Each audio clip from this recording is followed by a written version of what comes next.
ችግር ምንድነው? ቆይ ምን እንሁንላችሁ? ይሄን ቪዲዮ ሼር እና ሪፖስት ኮፒ ሊንክ አድርጉት። እኔ ቤት እንደዚህ ነው። እናንተ ማሪ ጠሩኝ እኮ የተወዳደርኩበት ስራ የምን ስራ? ባለፈው የተወዳደርኩት ስራ በአልፈሻል ነው ጀምሪ እኮ ተባልኩ። በተማርኩበት ልጁ ትምህርት ቤት ገባ እኮ። ምን ያደርግልሻል ስራ?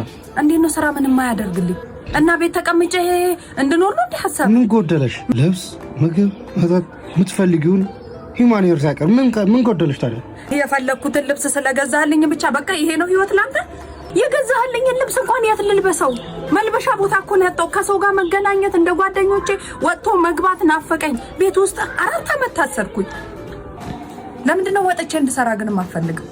በቃ ስራ ከሆነ ልጅ እንወልዳለን።